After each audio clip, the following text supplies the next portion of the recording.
LGBT төв хүн бүрт хүний эрх, шударгаас нэр төр. Та яг одоо Mongolian Queer podcast-ийг сонсож байна. Сайн байцгаана уу эрхэм үндэс сонсогчдоо, LGBT төвөөс эрхлэн гаргадаг Mongolian Queer podcast-ийн машин дугаар эхэлж байна. Миний бие хөтлөгч Гонто байна. Тэгээ надтай хамт хөтлөгч Кена байна. Хай. Австралийн засгийн газрын дэмжлэгтэйгээр ялгуурлан гадуурхалтыг зогсооё компанид ажлын хүрээнд энэхүү подкаст маань хийгдэж байгаа билээ. тэгээд манай өнөөдрийн оролцогч маань маш хүндтэй хүн байгаа. Тэгэхээр та өөрийгөө биднэрт дэлгэрэнгүй танилцуулаач. Сайн байцгаана. Би зураач мэргэжилтэй 50 60 төгсөж байгаа насны Бадмаа гэж хүн байна.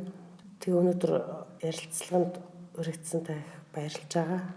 Биднээс ирсэнд ч амар баяртай байна. Тэгэхээр За өнөөдрийн сэдв маань аюул сонирхолтой.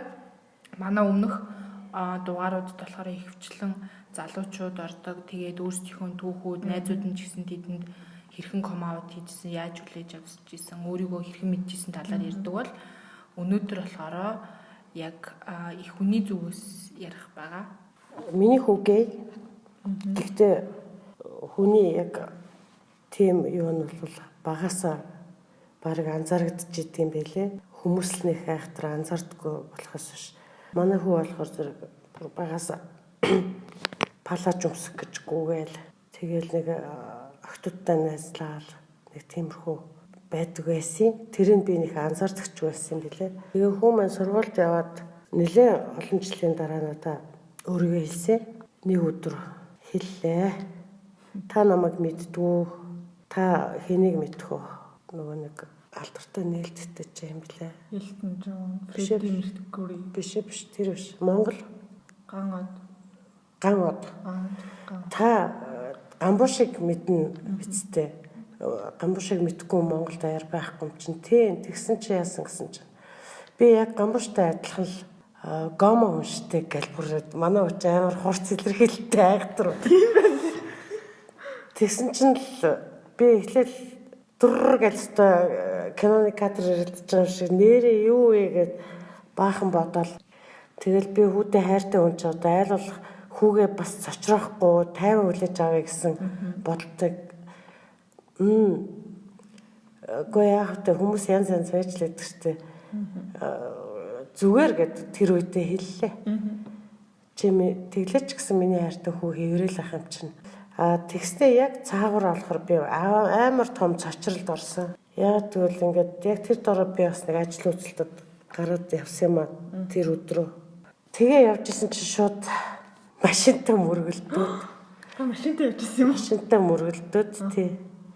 Машинтай явж байгаад өөр машиныг мөргөөд тэгээ цаана бол аюу том цочролд орсон.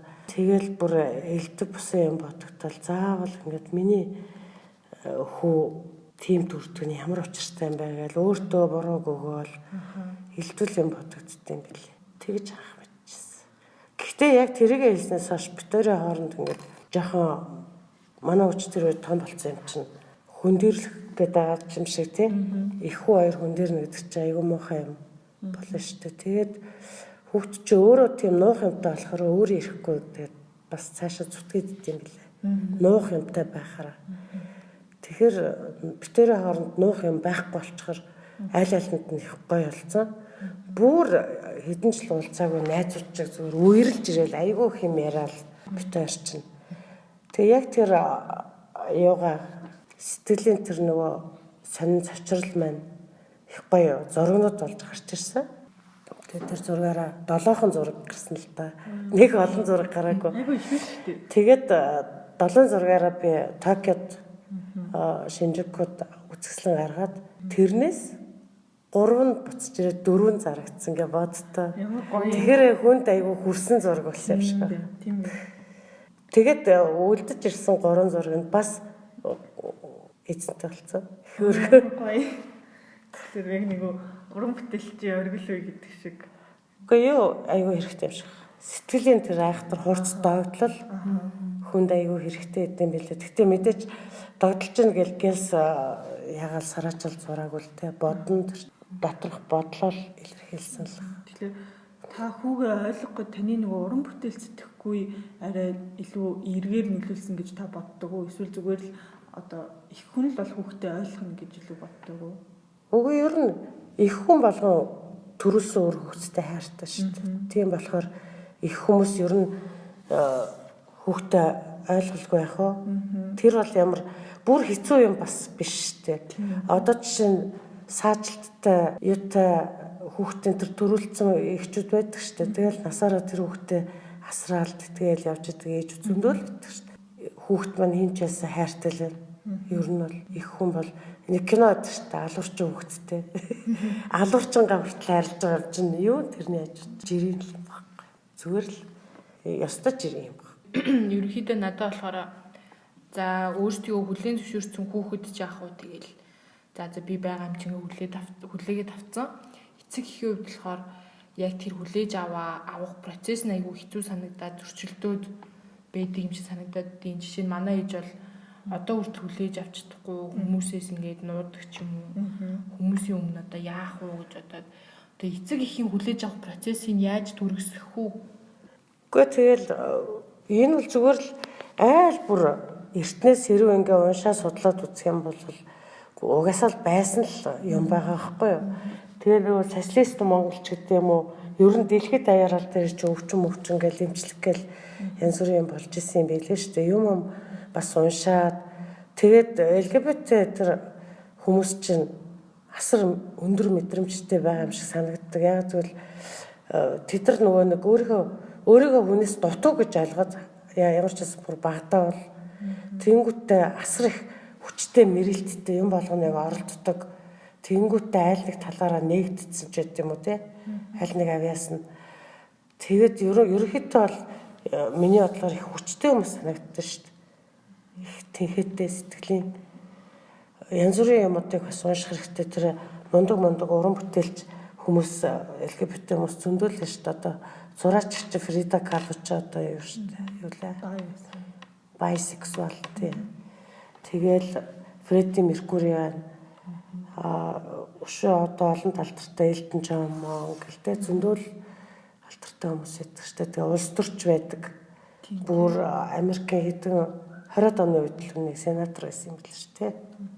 Тийм Авраам тийм Одоо ч гэсэн бүр ингээ нөгөө яг нээлттэй орнуудад өөрсдөө нээлттэй илэрхийлдэг улс төрчид айгүй олон байдаг. Амжилттай явдаг. Карьерт нь бэлгийн чиг баримжаанд ерөөсөө саад болтгоо ч юм уу тий. Ер нь тэр соёлтой хөгжсөн орнууд тэр бэлгийн чиг баримжаа ерөөсөө ядахгүй зүгээр тэр ажил мэргэжил дээр хийж чадaltaй байна. Тэр л чухал угаасаа тийм л ах хэвээр шүү дээ. Тэг чин манайхан болохоор яа бэлгийн чиг баримжааны юм тийм. Ягтай гэхдээ арай өөр болж л байгаа. Тийм тий. Тэр бол эцэст хүнд хамаатай асуудал биш шүү дээ. Тийм биз дээ. Тэр хүн хиндэ чи яагаад энд дурлцсан гэж страйт хүмүүс би энэс асуудаггүй л үстэй. Тэрнтэй л адилхан юм байна. Тэгээ би ч одоо энэ юуг ойлгоод аюу олон жил бараг 10 жил болох гэж байгаа. Учираас тэгээ тийм хүмүүсийн тухай их мэдэн тийм бэлгийн чиг баримжаатай зөндөө олон хөрхөн найзуудтай болсон. Тэгээд ярилцаал ингээл яж хахад ердийн хүүхдүүдээс арай илүү тийм юутай юм шиг. Ганцаардл ихтэй. Ганцаардл ихтэй байна гэдэг чинь хүн өөртөөгөө байна гэсэн үг те. Өөртөөгөө байгаа хүн болохоор зэрэг одоо нөгөө өөрлөгөө орж яана гэд бясалгал энэ төр дээр ярьдаг шиг өөртөөгөө их байх тусмаа өөрийнх нь одоо юунууд их хурцлагдана, ухаан нь хурцлагдана. Ерөөхдөө тиймэрхүү хөлтөд юм шиг санагддаг шүү дээ. Ердөө хөлтөд л явт сэтгэл өвдөх юм байхгүй. Яг л нөгөө эмзэглэлтэй ганцаардалтай хүн гэдэг чинь бас айгүй бас чухал юм шиг л. Хэрэгтэй л юм шиг л. тэгж бодож байгаагүй юм байна. Тийм үү өөрлөгөө их гүнзгий ордог. Ямар юм байдлаа нэг уран бүтээлчид илүү queer байгаад тахаар бас жоохон анзаардаг юм билээ л дээ.